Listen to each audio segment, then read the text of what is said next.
ఈ మధ్య కాలంలో స్మార్ట్ ఫోన్లు ధూళి, నీరు, ఇతర కణాల నుంచి రక్షణను అందించే ఇన్గ్రెస్ ప్రొటెక్షన్ రేటింగ్స్తో వస్తున్నాయి.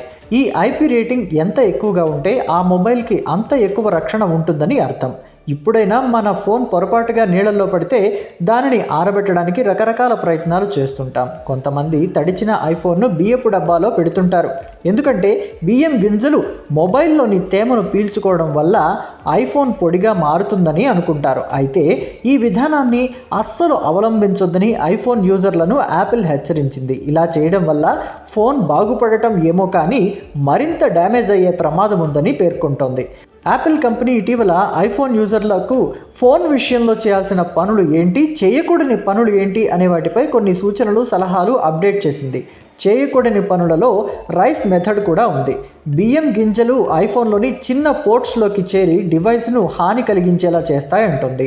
కాబట్టి నీటిలో తడిచిన ఐఫోన్ను రైస్లో ఉంచడం మరింత పాడవుతుందే తప్ప ప్రయోజనం ఉండదని వెల్లడించింది.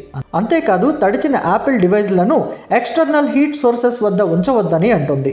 ఇక క్లీన్ చేయాలనే ఉద్దేశంతో ఛార్జింగ్ పోర్ట్లోకి కాటన్ వస్తువులు లేదా పేపర్ టవల్స్ వంటి వస్తువులను జొప్పించడం మంచి పద్ధతి కాదని చెబుతోంది. ఏం పర్లేదులే అనే నిర్లక్ష్య ధోరణితో గనక ఆ పనులు చేస్తే చివరికి ఐఫోన్ పనితీరు దెబ్బతింటుందని, రిపేర్ చేయించుకోవడానికి చాలా పెద్ద మొత్తంలో ఖర్చు అవుతుందని హెచ్చరించింది. మరి తడిచిన ఐఫోన్ని కాపాడుకోవడానికి చేయాల్సిన పనులేంటి అనేది యాపిల్ సలహా ఇచ్చింది. ఐఫోన్ను ఛార్జింగ్ పోర్ట్ కింద వైపుకు కనిపించేలా బాగా వెలుతురు, గాలి తగిలే ప్రదేశంలో పెట్టాలి. ఐఫోన్ కనుక నీటిలో ఎక్కువసేపు బాగా మునిగితే ఒకరోజు మొత్తం అలానే ఆరబెట్టాలని అంటున్నారు. ఐఫోన్కి ఛార్జింగ్ పెట్టడానికి ముందు లైట్నింగ్ లేదా USB-C పోర్టుతో సంబంధం లేకుండా కనీసం 30 నిమిషాలు వేచి ఉండాలి.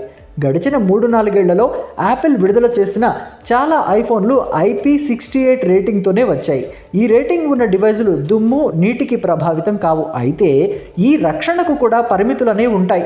ఈ పరిమితులు గనక దాటితే ఐఫోన్ కాపాడుకోవడానికి యాపిల్ చెబుతున్న కొత్త మార్గదర్శకాలను తప్పకుండా ప్రయత్నించండి. లేదంటే తడిచిన ఐఫోన్ బాగా డ్యామేజ్ కావచ్చు.